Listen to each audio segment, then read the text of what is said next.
आवाज क्लियर आ रहा है? Yes, Pastor, your Sanjeev clear है। कब तक 8:30 बजे शुरू करेंगे, बोला कब तक है करके नहीं बताया। आपके पक्का समय है 30 मिनट 32 40 मिनट्स आप समय के लिए दे सकते हैं। ओके, 9:15 तक। Thank you. Praise the Lord. परमेश्वर के पवित्र नाम की स्तुति हो। सुंदर समय आप लोगों के बीच में परमेश्वर के वचन के साथ एकत्रित होने के लिए प्रभु ने सौभाग्य दिया। विशेषकर परमेश्वर के दास संजीव के साथ, उनके कलीसिया के साथ, प्रियजनों के साथ प्रभु की महिमा करने के लिए प्रभु ने सौभाग्य दिया। इसके लिए मैं परमेश्वर का धन्यवाद करते हैं। इस संगति को परमेश्वर भरपूरी से आशीष करे। परमेश्वर की आशीष भरपूरी से इस संगति में बने रहे। मेरी प्रार्थना यह है कि दिन प्रतिदिन इस कलीसिया को, सेवकाई को परमेश्वर बढ़ाए।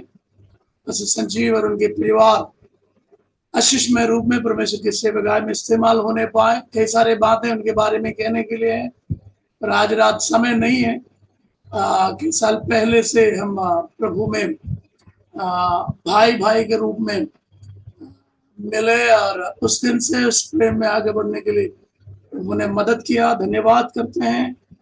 कई सारे लोगों को परमेश्वर के वचन सिखाया, लेकिन संजीव जैसे कई सारे प्रभु के दास लोग प्रभु की सेवकाई में इस्तेमाल किए जा रहे हैं। इसके लिए मैं परमेश्वर का धन्यवाद करते हैं। और भी आत्मा की भरपूरी में परमेश्वर आपको इस्तेमाल करे, आपके परिवार को आशीष करे। हमारी प्रार्थना निरंतर आपके लिए है और आप सबको देखकर मैं बहुत खुश हूँ। शायद पहली बार आप लोग मुझे देख रहे हैं, मैं भी पहली बार आप लोगों को देख रहा हूँ, लेकिन हम सबको पहले से जानने वाला, देखने वाला परमेश्वर की उपस्थिति में है।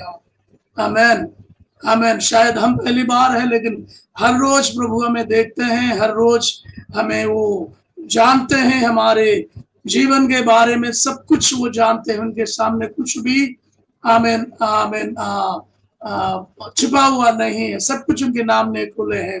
इसलिए अपने आप को प्रभु के उपस्थिति में समर्पण करके प्रार्थना पूर्वक हम प्रभु के उपस्थिति में रहे, ताकि पवित्र आत्मा हमसे बोले, बातें करें। आज की सभा बहुत आशीष के कारण होने पाए, चाहे हम थोड़े समय प्रभु की उपस्थिति में है, उस समय के अंदर पवित्र आत्मा हमसे बातें करने पाए। मैं इंट्रोडक्शन बोलकर ज्यादा समय बिताना नहीं चाहूंगा। कई सारे बातें आपसे कहने के लिए था, गवाही भी आपसे बोलना था। जो बीते दिनों में परमेश्वर ने जो बड़े कार्य मेरे जीवन में किया, उस विषय के बारे में भी बोलना था, लेकिन समय हमारे सामने बहुत कम है, इसलिए मैं समय को ज्यादा इंट्रोडक्शन के रूप में लेना नहीं चाहूंगा। फिर भी एक शब्द में मैं कहना चाहूंगा, अगर आज मैं आपके सामने बैठे हैं तो एक चमत्कार है, एक अद्भुत है, क्योंकि 3-4 महीना पहले फरवरी के माह में मेरे जीवन में एक बहुत बड़ी घटना घटी। आप सबने सुना होगा ब्रेन स्ट्रोक के बारे में आपने सुना होगा। तो मैं भी उससे पीड़ित थे। ब्रेन स्ट्रोक हुआ।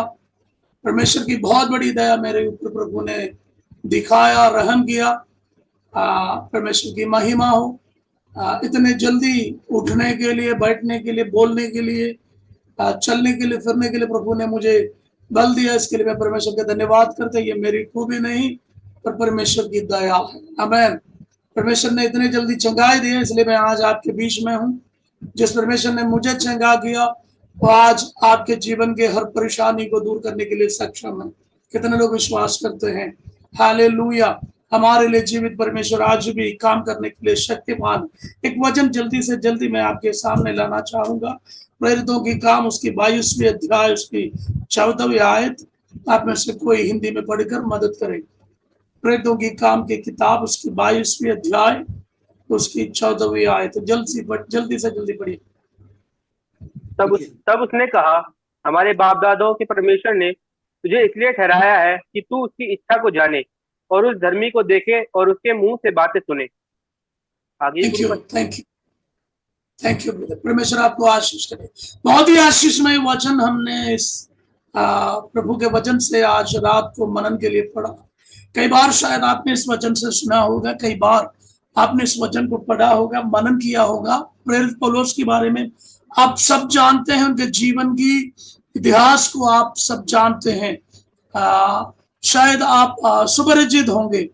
प्रेरित पौलुस की जीवन में जब परमेश्वर के कार्य परमेश्वर ने प्रकट किया, परमेश्वर की बुलाहट उनके जीवन में आए, उसके पश्चात प्रभु की सेवकाई के लिए वे इस्तेमाल किए गए।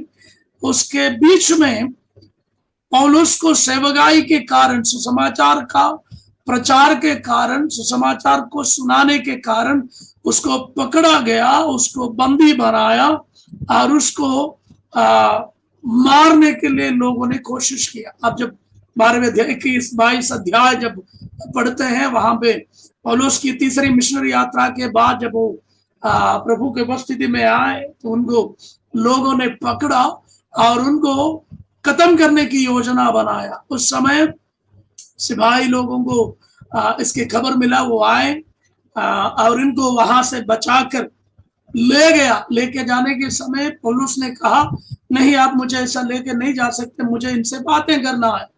तब उसने अनुमति दिया। तो पौलुस अपनी जीवन की कहानी, अपनी जीवन की कथा, अपनी टेस्टिमनी इन लोगों के सामने बताते हुए इस 22वें अध्याय में हम देखते हैं। अपनी जीवन की कथा जब बताते हैं, उसी समय उनके जीवन में जो घटना घटी है, प्रेरितों की काम की किताब उसकी 9वीं अध्याय में पढ़ते हैं, पौलुस के जीवन में प्रभु यीशु मसीह का दर्शन और उस दर्शन के द्वारा पौलुस की जीवन के परिवर्तन और उनके रूपांतर को हम वहां पर 9वीं अध्याय में देखते हैं। उसी घटना को पौलुस इन लोगों के सामने विवरण कर रहा है। मैं कैसे प्रभु में आया, मैं कैसे विश्वासी बना, मैं कैसे प्रभु के साथ अपने जीवन को बिताने के लिए निर्णय लिया, उसका कारण क्या था, ये सारे बातें पौलुस वहां पे बता रहा है, अपनी गवाही को बता रहा है। अपनी गवाही को बताने के समय पौलुस कहते हैं, मैं उस समय परमेश्वर ने मुझे दर्शन दिया, मेरे सामने यीशु मसीह प्रकट हुआ, मैं नीचे गिर पड़ा, मेरे दिखाई देना, मेरे दर्शन बंद हुआ। उस समय अनन्यास नामक एक व्यक्ति को प्रभु ने मेरे पास भेजा। उसने मेरे पास आकर मुझसे जो कहा, वो बातें मैं आपको सुना रहा हूं। वो बातें सब उनको बताने के, उनके गवाही के बीच में पौलुस कहते हैं, अनन्यास जब मेरे पास आए, जिस दिन मेरे जीवन में रूपांतर हुआ, जिस दिन यीशु मसीह के साथ मेरा मुलाकात हुआ, जिस दिन मेरे जीवन में बदलाव हुआ, परिवर्तन हुआ, उस दिन अनन्यास के द्वारा पवित्र आत्मा मुझे 3 बातें बताए गए हैं। उन 3 बातों को हमने यहाँ पर पढ़ा है। पौलुस को अनन्यास कहते हैं। आप आगे जाकर जब इस विषय को बाइबल से, परमेश्वर के वचन से मनन करते हैं, उस समय आपको मालूम पड़ेगा कि पौलुस की उस व्यक्तिगत जीवन में किस प्रकार परमेश्वर काम करके आमीन, किस प्रकार परमेश्वर ने उनकी जिंदगी को बदला, उस विषय को हम वहां पे देखते हैं। उस बातों को बताते हुए पौलुस कहते हैं, अनन्यास ने मुझे कहा। फिर से पढ़िएगा उस 14वीं आयत, जोर से पढ़िए, जल्दी पढ़िए। तब उसने कहा, हमारे बाप दादाओं के परमेश्वर ने तुझे इसलिए ठहराया है कि तू उसकी इच्छा को जाने और इसी धर्म को देखे और उसके मुंह से बातें सुने। 13वीं आयत से पढ़िएगा, जल्दी पढ़िए। और खड़े होकर मुझसे कहा, हे भाई शाऊल, फिर देखने लग। उसी घड़ी मेरे नेत्र खुल गए और मैंने उसे देखा। तब उसने कहा, हमारे बाप दादाओं के परमेश्वर ने तुझे। अनन्यास नामक व्यक्ति मेरे पास आया, मुझसे कहा, तू खड़े हो जाओ और दृष्टि पाओ।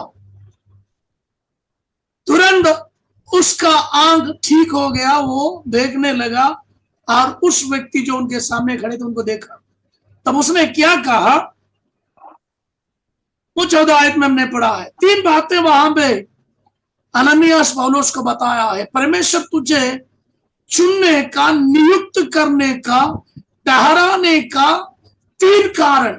आज इस बात को मैं आपके सामने रखकर हम मिलकर प्रार्थना करेंगे। मुझे और आपको परमेश्वर चुनने का 3 कारण, 3 बातें जो मुझे और आपको समझना है। परमेश्वर ने हमें किस लिए ठहरा है, परमेश्वर ने हमें किस लिए चुना है, परमेश्वर हमसे क्या चाहते हैं, यीशु मसीह को जानने के बाद, सुसमाचार को सुनने के बाद, हमारे जीवन में हम रूपांतर पाने के बाद, क्या उसी रीति में ही वैसे ही हम बने रहे, या और हमारे जीवन में कुछ जिम्मेवारियां हैं, कुछ बातें हमें करने की आवश्यकता है, इस विषय के बारे में हम आज सोचेंगे। आमीन। कई सारे लोग यीशु मसीह को अपने जीवन में उद्धारकर्ता के रूप में ग्रहण करने के बाद उसी जैसे वो है वैसे वो रह जाता है।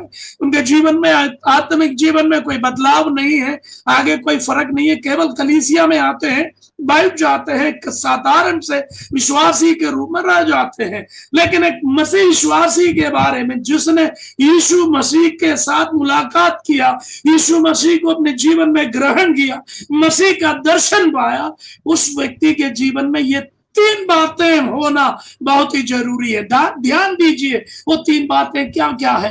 अनन्यास कहते हैं 3 बात, सुनिए ध्यान से, फिर से पढ़िए 14 आयत।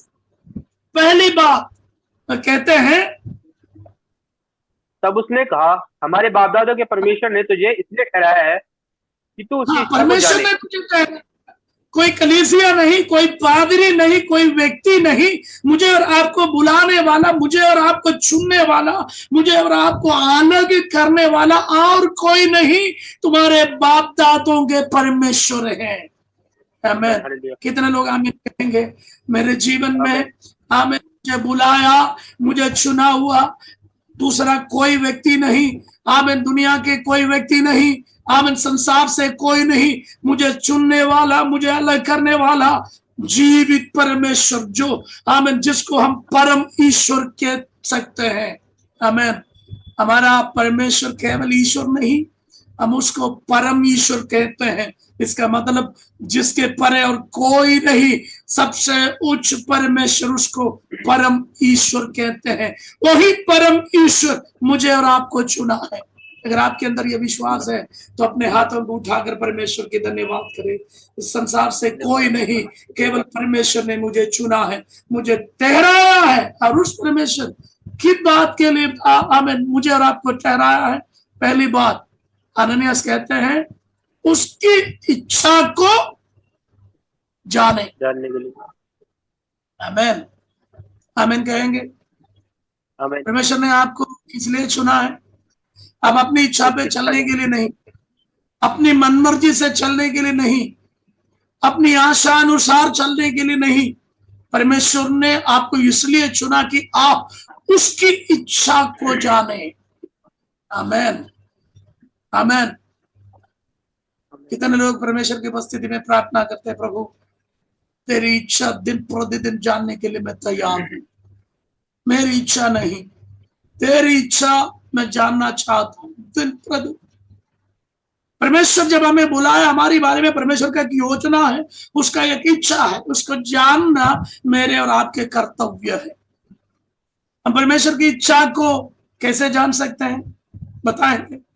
रोमियो की पत्र उसकी 12वीं अध्याय में जब आप जाते हैं, पौलुस, यही पौलुस कहते हैं, रोमियो की पत्र 12वीं अध्याय इसकी पहला और दूसरा आयत में यही पौलुस कहते हैं, भाइयों मैं परमेश्वर की दया स्मरण करके, पढ़ेंगे आप, विनती करता हूँ। हाँ, इसलिए हे भाइयों, मैं तुमसे परमेश्वर की दया स्मरण दिलाकर विनती करता हूँ कि अपने शरीरों को जीवित और पवित्र परमेश्वर को भावता हुआ बलिदान करके चढ़ाओ, और यही तुम्हारी आत्मिक सेवा है।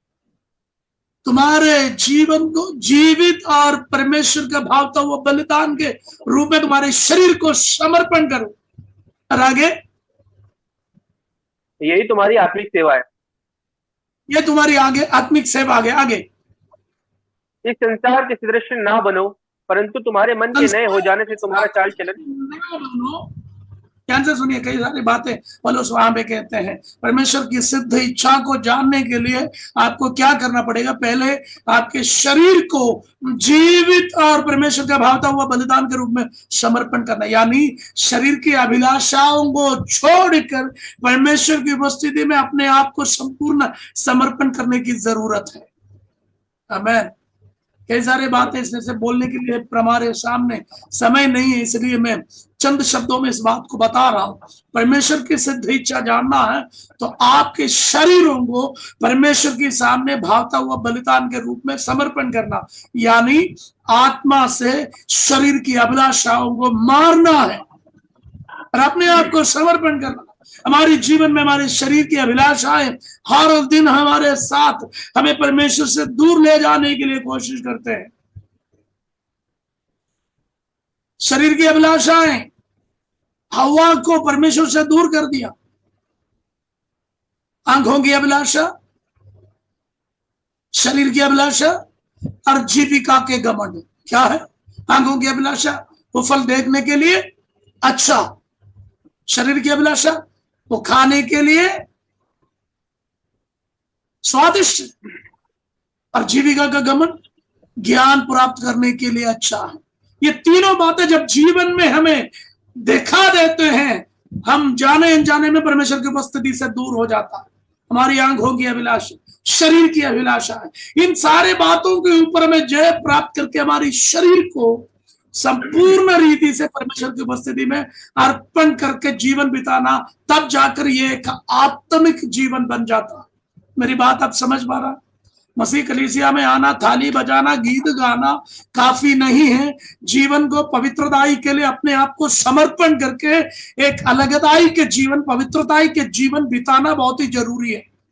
वही परमेश्वर की इच्छा को जान पाएंगे, क्योंकि दूसरी आयत में कहते हैं तुम संसार की सदृश न बनो। क्या? संसार के सदृश न बनो। यदि कोई संसार से प्रेम करते हैं, यूहन्ना, प्रेरित यूहन्ना कहते हैं, यदि कोई संसार से प्रेम करते हैं तो उसमें परमेश्वर का प्रेम है ही नहीं।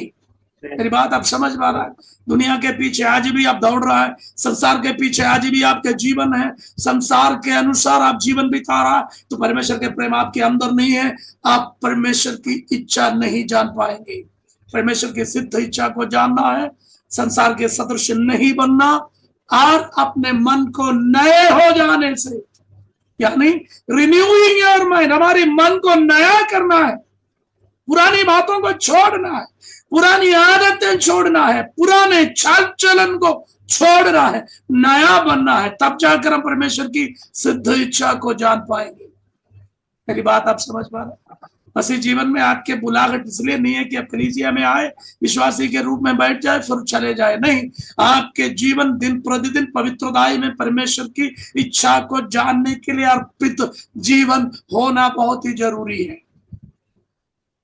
कितने लोग आमीन कहेंगे? हालेलुया। ये बातें समझना बहुत जरूरी है, क्योंकि आज मसीह कलीसिया को, विश्वासियों को प्रभु से दूर ले जाने के लिए आमीन शैतान बहुत कोशिश करते हैं। पवित्रताई से लोगों को अलग करने के लिए, आमीन पवित्रताई को अपने जीवन से दूर करने के लिए आमीन शैतान बहुत कोशिश करते हैं। परमेश्वर से दूर ले जाने के लिए कोशिश करते हैं। परमेश्वर चाहते हैं कि आप परमेश्वर की सिद्ध इच्छा को जाने। आमीन। परमेश्वर की सिद्ध इच्छा कैसे जान सकते हैं? संसार के अनुरूप ना बनने से, अपने शरीर को परमेश्वर के इच्छा अनुसार भावता हुआ बलिदान के, जीवित और भावता हुआ बलिदान के रूप में अर्पण करने से, मन को नया हो जाने से हम परमेश्वर की सिद्ध इच्छा जान पाएंगे। उसके लिए कितने लोग तैयार हैं? अगर आपके जीवन में पवित्रता का अनुभव नहीं है तो आप परमेश्वर की सिद्ध इच्छा को नहीं जान पाएंगे। परमेश्वर की सिद्ध इच्छा जानना है, जीवन में पवित्रता ही होना बहुत ही जरूरी है। इस विषय में अगर पूरे रात प्रचार करें तो भी काफी नहीं है। परमेश्वर की इच्छा कैसे हम जान सकते हैं, बहुत बड़ी विषय है। पर इस बात से मैं आज आपसे परमेश्वर की उपस्थिति में आपको ले जाना चाहते हैं। मैं और आप इसलिए चुने गए कि हम परमेश्वर की इच्छा को जाने, अपनी इच्छा नहीं, अपनी मन मर्जी नहीं। यीशु मसीह ने एक उदाहरण बताया। किसी को 100 भेड़ थे, उसमें से एक खो गए। 99 को छोड़कर खोए हुए उस एक भेड़ को ढूंढकर उस चरवाहा चला गया। इस कहानी आप सब सुना होगा। ये 100 भेड़ एक साथ जा रहा था, चरवाहे के पीछे जा रहा था, उसमें से एक कैसे खो गया। मैं इसके बारे में सोचने लगा। आपने देखा होगा जब ये गडरिया भेड़ को ले जाते हैं तो सबसे आगे उसका जो शपर्ड है, उसका जो चरवाहा है, एक लंबे से एक छड़ी अपने कंधे में रखते हैं और उस छड़ी के ऊपर दोनों हाथ ऐसे रखते हैं। देखा है आपने? वो आगे चलते, जैसे यीशु मसीह क्रूस उठा के क्रूस पे लेट गया, वैसे दोनों हाथ ऐसे उस छड़ी के ऊपर या उसकी लाठी के ऊपर रखकर वो आगे चलते हैं, पीछे भी होते हैं एक। तो ये बाकी जो चरवाहा है उसका काम ये होना है कि उस चरवाहे की आवाज को सुनकर उसके पीछे पीछे चलना है। 99 भेड़ उस चरवाहे की आवाज के पीछे चल रहा था, लेकिन एक होशियार भेड़ उसके बीच में था। उसने क्या देखा? चलते चलते अपनी दाहिनी ओर देखा तो अच्छे हरी भरी अच्छे जगह को, घास फूस को देखा तो उनका ध्यान भटक गया, उसका ध्यान भटक गया। उस चरवाहा की आवाज सुनने के लिए तैयार नहीं, बस इस हरी घास फूस में अपने तरफ चला गया। आमीन। जब आपके नजर इस संसार की ओर चले जाता है, रास्ता भटक सकते हैं। ध्यान से सुनिए, परमेश्वर के साथ चलने के वक्त परमेश्वर की वचन की ओर आपके कान नहीं लगाता है, उस सामने चलने वाले चरवाहा की ओर आपके आंखें लगे नहीं रहते हैं, आपके रास्ता भटक सकते हैं। ये अपनी राह पकड़ ले, अपनी मन मर्जी। इस भेड़ ने सोचा यहाँ जाएगा तो अच्छे घास फूस मिलेगा, चरवाहे के पीछे जाने तो इतना हरियाली नहीं मिलेगा, बस अपना राह ढूंढ लिया, अपनी इच्छा अनुसार उसने अपने कदम रखकर आगे आगे चले गया। अंध में वो जाकर झाड़ियों में बस गया। मेरी बात आप समझ पा रहे हैं? आज पवित्र आत्मा आपसे कहते हैं, जब परमेश्वर के पीछे आप नहीं चल पा रहा, परमेश्वर की आवाज सुनकर आप चल नहीं पा रहा, शैतान आपको आपके सामने मन भावु बातें दिखाकर, जीवन की जीविका की घमंड की बातें दिखाकर, आपको आंखों की अभिलाषा की बातें दिखाकर, शरीर की अभिलाषा की बातें दिखाकर आपके राह भटका देते हैं। आप परमेश्वर से दूर हो जाता है, वही पाप है, वो परमेश्वर से आप दूर हो जाता है। क्यों? क्योंकि परमेश्वर की योजना को, परमेश्वर की इच्छा को आपने स्थान नहीं दिया, आप अपनी मर्जी को, अपनी इच्छा को स्थान दिया। आज मेरे द्वारा परमेश्वर के वचन सुनने वाले मेरे प्रियों से मैं कहना चाहता हूं, आपको परमेश्वर चुनने का मकसद, परमेश्वर आपको चुनने का कारण, आप परमेश्वर की इच्छा को जाने, आपकी इच्छा नहीं। दिन प्रतिदिन आपको प्रभु से कहना, प्रभु मेरी इच्छा नहीं, तेरी इच्छा मेरे जीवन में पूरे होने पर मुझे तेरी इच्छा बताए। पहली बात अनन्यास पौलुस से कहते हैं, परमेश्वर की इच्छा को जाने। दूसरी बात, मैं जल्दी समाप्त करूंगा, दूसरी बात वे कहते हैं, उस धर्मी को देखे। क्या लिखा है ब्रदर वहां में 14 आयत में दूसरे भाग में? 14 ना जी,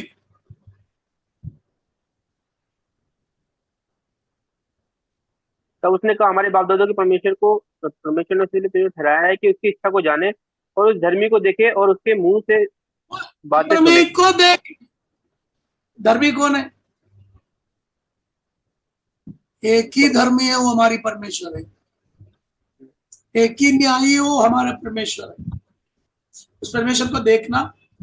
जब जीवन में समस्याएं आता है, आपके जीवन में अन्याय लोग करते हैं, आपको कोई न्याय यहां नहीं मिलते हैं, तो निराश नहीं होना, उस धर्मी की ओर आपको नजर लगाना है। आमेन, आमेन। सुसमाचार के खातिर स्तेफानोस को लोगों ने पत्रवाह किया, सुसमाचार प्रचार कर रहा था, लोगों को अच्छा नहीं लगा। आज भी यही चल रहा है। हमने और कोई गलत नहीं कर रहा, हम सुसमाचार सुनाता है, लेकिन लोगों को अच्छा नहीं लगते हैं।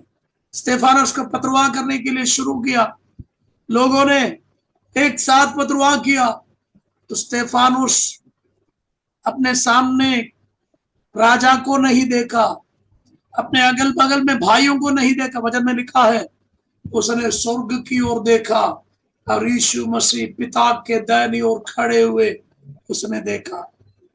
आज मैं आपसे कहना चाहूंगा, आपके जीवन में सब कुछ जब अन्याय है करके आपको लगता है, लोग आपको सताएंगे, आपके बारे में बुरा कहेंगे, आपके बारे में गलत कहेंगे, आप अच्छे नहीं हैं, आपके जीवन में जो आपने सोचा भी नहीं, वैसे बातों को जब आप लोग, दुनिया के लोग कहेंगे, आप उस धर्मी की ओर देखना है।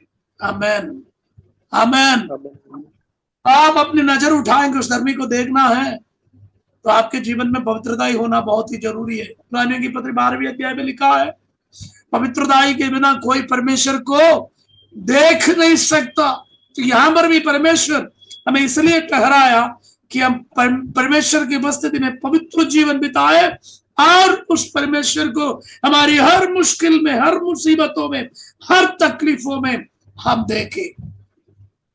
आमेन, आमेन। परेशानी को नहीं देखना, हमारा परमेश्वर उस परेशानी से बड़ा है। आमेन। समस्या को नहीं देखना, हमारा परमेश्वर उस समस्या से बड़ा है। बीमारी को नहीं देखना, हमारे परमेश्वर उस बीमारी से बड़ा है। जब आप इस परमेश्वर को देख पाएंगे, आपके समस्या जीवन में कुछ नहीं है, इस बात को आपको मालूम हो जाएगा। आमेन। कितने लोग इस बात को समझ पा रहे? 12 लोगों को देश का स्पाई आउट करने के लिए भेजा, 12 लोग वापस आया, पर 10 लोग आके क्या बोला? क्या बोला?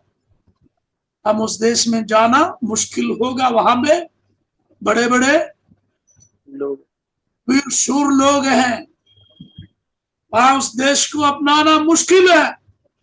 लेकिन उनके बीच में से 2 लोग, यहोशू और कालेब, उसने क्या कहा? उन दोनों ने कहा, वहां पे बड़े बड़े मानव को हमने देखा, पर उसी देश में परमेश्वर के महान हाथ को भी हमने देखा। इसलिए वो हाथ परमेश्वर हमें जीत दिलाएंगे और हम उस देश में प्रवेश करेंगे और उस देश अपनाएंगे। कितने लोग आज कहेंगे, कितने लोग कहेंगे हमारे जीवन में समस्या है, परेशानियां हैं, चुनौतियां हैं, हम चुनौती को नहीं देख रहा हूं, हम उस चुनौती के बीच में काम करने वाला जीवित परमेश्वर को देखता हूं। आमेन, आमेन, हालेलुया। जब आप भजन संगीता 46 पढ़ते हैं, मैं जल्दी समाप्त करूं, मेरा समय समाप्त हो गया। भजन संगीता 46 जब आप पढ़ते हैं, हमें 2 जगह में लिखा है। पहले बार 5वीं आयत में लिखा है, बाद में पढ़ लेना। 5वीं आयत में लिखा है, परमेश्वर हमारे मध्य में है। आमेन। दूसरा, तीसरा, चौथा आयत में वो कहते हैं, चाहे पृथ्वी हिल जाए, पहाड़ जाके समुद्र में गिरे, समुद्र की हमें लहरें उठे, तो भी हम नहीं डरेंगे, क्योंकि परमेश्वर उसके मध्य में है। कितने लोग भी अविश्वास करते हैं? आपके जीवन में लहरें समान उठने वाले समस्याओं के बीच में, वो हमें बड़े बड़े परेशानियों के बीच में, हालेलुया, बड़ी बड़ी समस्याओं के बीच में अब अकेला नहीं, परमेश्वर उसके बीच में है, उसको देखने की जरूरत है। आमेन। 7वीं आयत जब पढ़ते हैं, वो कहते हैं, सेनाओं का यहोवा हमारे साथ है। पहले बोला परमेश्वर बीच में है, समस्याओं के बीच में परमेश्वर है, और 7वीं आयत में वो कहते हैं, परमेश्वर हमारे संग है, सेनाओं के यहोवा। क्योंकि 6वीं आयत में वो कहते हैं कि लोग, जाति जाति के लोग चिल्ला उठे, राज्य राज्य के लोग खिलाफ आ। उस समय भी मैं अकेला नहीं, जब दुनिया मेरे खिलाफ हो जाता है, उस समय सेनाओं का यहोवा मेरे पास है, मेरे साथ है। कितने लोग जीवन की समस्याओं के, मुश्किलों के, मुसीबतों के बीच में इस जीवित धर्मी परमेश्वर को देख पाएंगे? पवित्रता के बिना परमेश्वर को देख नहीं पाएंगे। अगर आपके जीवन की समस्या के बीच में भी आप पवित्र हैं, परमेश्वर की इच्छा अनुसार है, तो निश्चय आप परमेश्वर को देख पाएंगे। तीसरी बात बताकर मैं समाप्त करूंगा, परमेश्वर आपको क्यों चुना, परमेश्वर किस लिए ठहराया? अनन्यास वालों से कहते हैं, उसकी वचन को सुने। आमेन। परमेश्वर का वचन दुर्लभ होते जा रहा है। आज हमें आजादी है परमेश्वर का वचन सुनने के लिए, लेकिन लोग तैयार नहीं है। प्रभु के दास इस प्रकार के एक जूम मीटिंग रखा, अपने घर में बैठकर वचन सुनने का अवसर दिया, लेकिन बहुत ही कम लोग जुड़ा है। समय था, अवसर था, लेकिन लोग तैयार नहीं हो रहा है। वचन सुनने का भी मौका है, अवसर है, आजादी है, फिर भी वचन सुनने के लिए लोग तैयार नहीं है।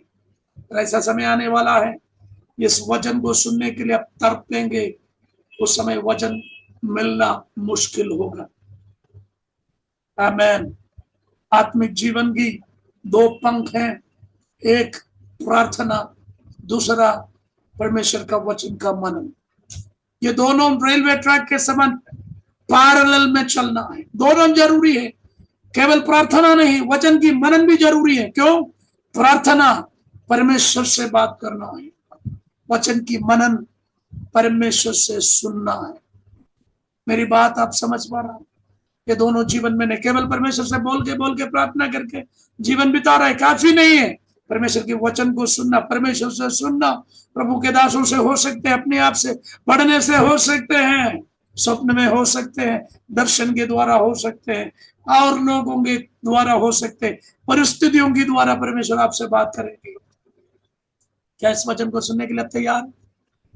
परमेश्वर जो भी बातें आपसे करते हैं, परमेश्वर से सुनने के लिए तैयार है। कई सारे लोग परमेश्वर के वचन सुनने के बाद भी कान लगाने के लिए तैयार नहीं है। लेकिन आज रात आपको इसलिए ठहराया कि परमेश्वर को वचन को सुने और पवित्रता ही में परमेश्वर की इच्छा को जानकर उसके अनुसार चले, तो पौलुस के समान परमेश्वर आपको इस्तेमाल करेगा, पौलुस के समान आप आशीषित होंगे। कितने लोग चाहते हैं? आज कितने लोग तैयार है प्रभु से कहने के लिए, प्रभु मैं तेरी इच्छा जानने के लिए तैयार हूं, प्रभु मैं तुझे देखने के लिए, हर परिस्थिति में तुझे देखने के लिए तैयार हूं। प्रभु मैं तेरे वचन के साथ, तेरे वचन को मनन करके, तेरे वचन को सुनकर मेरे आध्यात्मिक जीवन आगे बिताने के लिए मैं तैयार होकर के कहने के लिए कितने लोग तैयार? अपने आंखों को बंद करें, एक क्षण इस वचन के सामने अपने आप को समर्पण करें। पवित्र आत्मा यदि आपसे बात के एक शब्द में, मैं आज पवित्र आत्मा के अभिषेक से, अगुवाई से कहना चाहते हैं, आपकी जिंदगी के हर पहलू परमेश्वर जानता है। आप क्या है, आप कहाँ हैं, आप कैसा है, सब कुछ वो जानता है। आप संडे पास्टर बुलाता है, चर्च में आता है, पर आपके व्यक्तिगत जीवन बराबर वो जानता है। आप उनको नहीं देखते भी वो आपको देखते हैं। आंसू के साथ आज कहेंगे, प्रभु मेरे जीवन में कमियां हैं, मैंने कई बार गलत किया, तेरी इच्छा के खिलाफ किया। मैं अपने आप को संपूर्ण रीति से समर्पण करता हूँ। परिस्थिति में मैं लोगों की ओर देखता हूँ, दुनिया की ओर देखता हूँ। प्रभु आज मैं तेरी ओर देखने के लिए मदद कर। कई बार आपने निराश हुआ, लोगों की ओर जब आपने देखा, परिस्थिति में लोगों की ओर देखा, आप निराश हुआ, लेकिन आज प्रभु से कहे, हर मुश्किल में आप मेरे साथ। कई बार आपके जीवन में मौका मिलने के बाद भी सोशल मीडिया में अब एक्टिव है, लेकिन वचन में एक्टिव नहीं। अपने आप अर्पण करके कहेंगे, प्रभु तेरे वचन सुनने के लिए मैं समय निकालूंगा, क्योंकि इसलिए तूने मुझे ठहराया। तुझसे पाने के लिए, प्राप्त करने के लिए मैं अपने आप को समर्पण करता हूं करके कहे। ओ अपनी मर्जी से मैं चलता रहा, तुझको कभी मैं अपना ना कहा। अपनी मर्जी से मैं चलता रहा, तुझको कभी मैं अपना ना कहा। लेकिन प्रभु आज से मैं तेरे क्रूस को ले लेता हूं। लेकिन प्रभु आज से मैं तेरे क्रूस क्रूस को ले लेता हूँ, तेरी इच्छा पूरी हो जा, हाथों में तेरे जीवन मेरा, मैं मिट्टी हूँ, तू है कुम्हार, मुझको उठा, मुझको बना, मैं मिट्टी हूँ, तू है कुम्हार, मुझको उठा, मुझको बना। अपने आप को समर्पण करें। परमेश्वर की उपस्थिति में वचन से बोलने के लिए मुझे समय दिया। प्रभु के दास को कलीसिया को हृदय के गहराई से धन्यवाद देते हैं। इन वचनों से प्रभु आप सबको आशीष करें।